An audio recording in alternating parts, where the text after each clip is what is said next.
Today, we're going to be going over my post-Darkwing Blast Spright Deck. Hey guys, this is Tom Box, and at Locals, I basically went undefeated for the most part. Okay, there was a draw in there, so technically undefeated, but whatever it is still really powerful, especially with the Sprint, the Double Cross. I think all these cards make the deck fantastic, and as a pure build, it's not really pure build in some sense, because we're just teching in a lot of the stuff that you'll be expecting in the upcoming meta trend episode. So make sure you guys subscribe for that, and you guys will need to know this, because if you don't, you're gonna be playing old stuff in the new format, and I don't think you're gonna be able to keep up. That's just my opinion, but you guys can check out the meta trends just so that you guys know what people are doing with their main decks as well. Without further ado, make sure you guys hit that thumbs up button, hit subscribe, ding notification bell. Let's just jump into it. Now, I know there's a lot of combos that are different and there's new lines. I'm only gonna showcase 2 of them. The rest of it, you guys can explore on it on your own. So for the main deck monsters, we have triple blue. There's no explanations for blue. Triple jet, the only additional difference is now we can search for the trap card. So yeah, jet searches for spells and traps. We play 1 carrot and 1 red. Pixies, I sided out. I don't need it for my local, so that's why I don't need it. But if it does come up, I'll probably try to put it back in. As for our normal summonables, we have triple beaver. Typically, you're not really normal summoning them unless you open it, but you're just summoning 2 through angler. And angler right now is one of your best monsters, because Spring can dump this to open up your combos, give you free plays, give you an additional body to work with, and summon a very big gigantic sprite, which also allows you for you to go into Eradicator and other viruses. As for other cards, I'm right now trying out 2 swap frogs. It's been working out pretty well. If I have it, then I have it. If I don't have it, I just don't play with Toad. In fact, I cut Toad entirely during one of my other builds. And it worked out just fine, so you don't need to play Toad if you don't want to. If you want to play pure card advantage, then you should probably play Aperia. I'm trying triple Aperia for now. It came out a lot, and that additional normal summon plus any other monster, I don't care if it carries a Sprite name or not. If I have a level 2 monster plus an additional free body, it is fantastic. I get full combo regardless of whatever board I open. So that's why having these weird normal summons don't really hurt. And this, being a free draw 1, is just so good. Just came out sometimes where I got this card through my opponent board breaking me. I drew into a nib and I just nibbed the board because of the extra card. The additional 1 card here is Soul Scissors. This card I want to put in the graveyard as soon as I can sometimes, because it does provide you with the interaction of popping your opponent's cards with the elf. And it also summons itself whenever a card is destroyed. Sometimes I crash my own monster just so that I can pop an additional card on the field. So just keep that in mind, and it does banish itself, so try to overlay with it when you're done. As for the non-level 2s, then there is the Kashtira Fenrir's. It's a free card. I mentioned before that the playstyle I've been going for with this deck is that I want to get in a free body plus a level 2, and these guys are free bodies, and they crack boards like no tomorrow. So floodgates, no problem, just attack and then just banish some stuff. So it's really, really good, and you guys should be picking up 3 if you haven't already. As for the other cards, my replacement to DD Crows, Bistio Magnamut and Druid Swarm. These are just fat DD Crows with a 2500 body. Of course, you can only banish light or dark monsters, but what else do you want to banish outside of those? I mean, sure, you want to banish Toad, but not everyone's playing Toad. Even some people completely cut Toad, so this is really, really good in that regard, especially when you summon this. You get to end phase add another dragon monster, which would be the Druid Swarm, because you can't add Magnamut. And Druid Swarm can immediately activate if they control a monster, so you can really clear out a lot of the grave-related threats right off the bat and give you additional bodies. And summon a level 2, full combo, and this can help you also rip some stuff out. And there's just some fun plays with Druid Swarm with the Soul Scissors. Sometimes you can crash it and then send away a monster, and then the Soul Scissor comes out and then pops another card.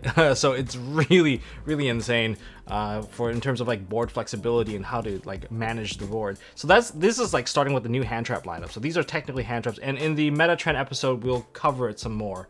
As for actual hand traps, we have Effect Veiler. We're currently not playing Ash, yeah, because Ash just doesn't do enough. Triple Nib. And we also have Imperm, so, you know, spoiler alert. As for the spell cards now,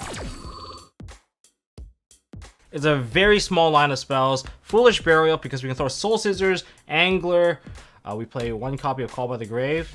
We play 1 Smashers, and, of course, triple Starter.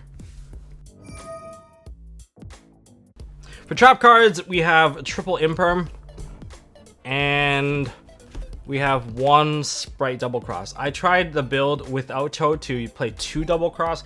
It's such a good card because it's just one of the best forms of removal, but don't forget to use it as a form of monster reborn, because I have gotten Dark Ruler no more. I basically burn my Toad for free and then use Double Cross to get my Toad back, and then I have a negation live again. But this thing is more flexible than that. Aside from just being a monster reborn, it also gets to attach your opponent's monster onto your rank 2s, or steal their monster that's already on their field onto one of your arrows, or special summon something, which is the monster reborn part, which is all just really, really powerful. And because it's a trap card, you can always play this while you're under Dark Ruler no more. So that's why this card is insane. And the reason why I put Toad back into the deck is because of this card, because I have had multiple interactions where they do have Call by the Grave and they're hitting me on standby phase, so my elf can't activate. So I activate my Toad, they chain Call by the Grave, I chain my Double Cross targeting my own Toad, summoning my Toad back, basically negated his activated card, which was usually an Imperm.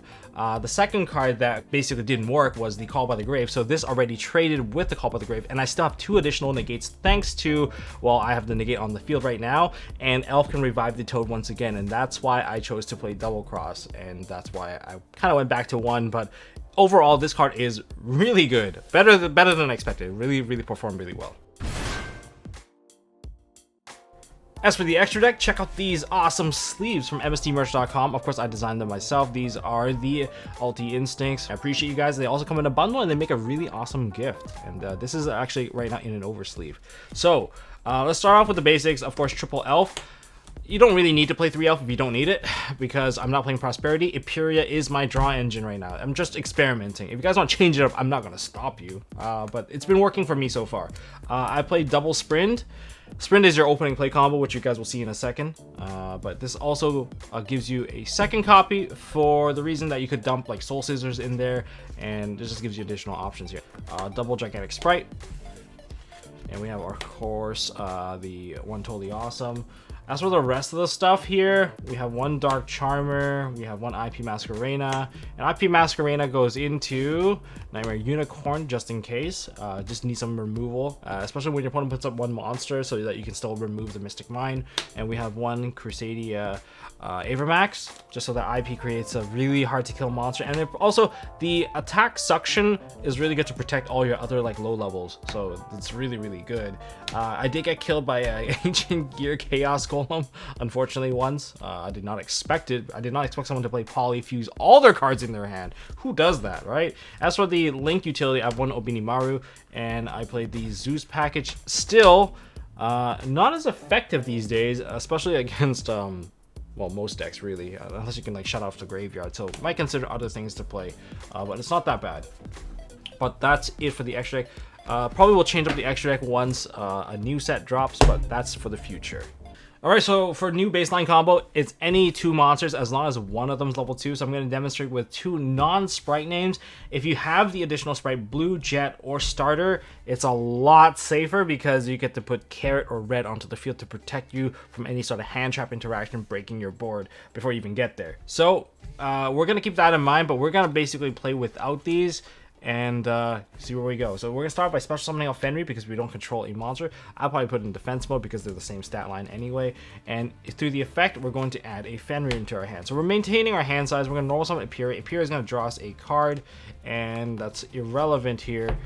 So from here, typically if you can get through the orange with an extra body, that's great too. Or if you only have an orange, that's okay too, because Sprint, unlike Gigantic Sprite, doesn't really care about you know, a monster being removed from the field once you use the effect. So we're going to immediately link summon into our Sprint. Using the effect of Sprint, we're going to send to the graveyard the Nimble Angler. That's going to activate Nimble Angler, summoning out 2 beavers from the deck. So from here, we're going to overlay the Sprint into our Gigantic Sprite. Gigantic Sprite's effect here, we're going to activate, and if it goes through, we're going to have to make a choice here. Now, if you have Blue or Jet, that means you can probably go for a Toad play. You can go for, in this case, we already went for Epuria, so we can totally just go for like Soul Scissors, but you can also do Toad. So, but in this case, if you don't have any of those, my preference is to go into the blue, because if we go into blue now, first of all, you can't get nibbed anymore, so blue into Jet, and Jet can get something even better. Just layering your interaction is just a better choice in my opinion. So we get to the jet effect. We're going to add the double cross. You can go for smashers if you already have double cross, or if you need a follow-up, go for starter, especially if your hand size is low. But your whole point of playing these cards is to maintain a fairly large hand size, right? So from here, we can go ahead and perform another link summon into the elf. Now here's a choice you can make here. If you're gonna need some extra space for your extra zones, then you can summon elf right here. The gigantic sprite, who really cares about the gigantic sprite here? And then you're going to use the elf effect, and we're going to revive any monster here at this point, but we're going to go for the angler per se, and then we're going to link summon once again into an IP Masquerena this way. So it doesn't seem like it's a lot, and then you can set the double cross. But what this interaction offers is that double cross can steal a monster, attach it to the gigantic sprite. You can actually monster reborn the Fenrir back onto the field in case your opponent does activate a monster effect. Use double cross to summon this into the arrow, and because they activated something in the previous chain, this is going to activate and trigger in the new chain and just banish something phase down, which is surprise. You know, this now has a double interaction thanks to this, because double cross you can just summon into an open arrow, which is really good, as long as the open arrow is a link too. Or if in any other case, you can probably just do like a toad play, and the IP Masquerena can turn this into like an even bigger problem, and you can also use Iperia to give you additional draw. So there's a lot of things going, even though this board seems very minimal. And of course, if you draw into like a ton of hand traps, this is all basically generated. Alright, so combo number 2, instead of using like a Fenrir to start the combo off, say we nibbed our opponent and now we're trying to break their board, but we only have a Spright Blue, and this doesn't look like it's doing you any favors, but it's the same stuff. I already mentioned, like a 2 plus any name gives you basically everything. So a Fenrir here drawn is not very good because you can't special summon it, so this is a dead draw, for instance. But if you normal summon out the blue, now you can immediately just perform a link summon. And we're going to go into elf. This elf is going to activate to revive the blue, so blue now gets the effect. And with the effect of blue, we're going to grab a jet. Special summon out the jet into the other arrow and grab yourself a starter.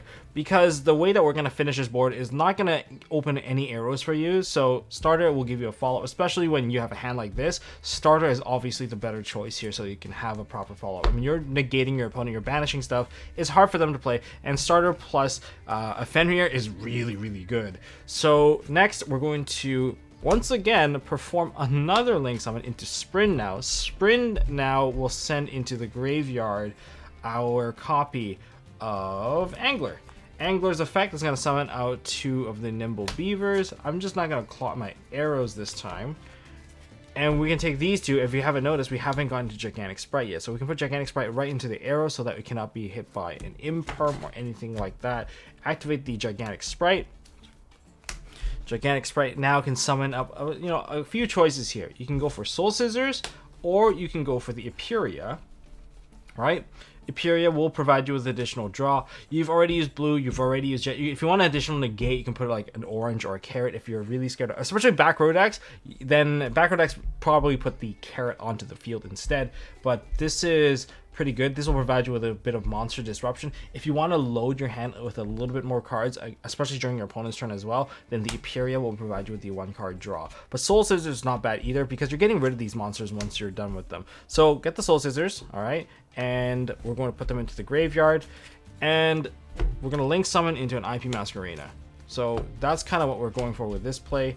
And so we've loaded our hand with a bunch of stuff here. All right, just know that if people aren't playing out all their cards, you should anticipate that it's probably some level of hand trap. So if we look at the disruption here, if we want to protect ourselves a little bit further, we can set the starter. But if you lose a starter, it's gonna be kind of hard to kickstart things. So, no pun intended there. So if we look at the disruptions here, we have an elf to summon out a scissor to pop a card. We have IP Masquerade that can go to a unicorn, and if they get Dark Rulered, you still have Soul Scissors to pop a card, and you still have a starter to kind of provide you with an additional negate that is available here. So it's not all dead, and if you get Dark Ruler, you're not going to die. And then if anything else, if you can still keep the Soul Scissors alive, then you have Soul Scissors plus another name through the Bestial Magnamut, because you can probably banish your own IP Masquerena, right? So this is why the combos are a lot more flexible. It's not as predictable, it's not as linear as it was in the past, especially if you mix in some bestial cards and some cash tiras. So this is kind of what we expect. And that's all I got for this video, guys. Try out the stuff with bestial, because bestial cards and of course cash tira cards, they're going to be splashed everywhere, and I'm going to break it down for you guys in the upcoming meta trend. You should be expecting these cards to basically be at your locals, be at your higher level tournaments, because they are some of the more free pluses, like a DD Crow that adds another DD Crow, a banished monster that adds another banished monster. I think you can expect that people are going to maintain a fairly large hand size, and the battling is just not going to get that easy. But you guys can get the details on the next episode of Meta Trends, so stay tuned for that. I'm going to break it down for you guys, especially with Darkwing Blast. I've been waiting for the format to change because it's been pretty stale for me personally. But that's all I got for this video. Make sure you guys hit thumbs up, smash the thumbs up button, hit subscribe, ding notification bell, and I'll see you guys in the next one.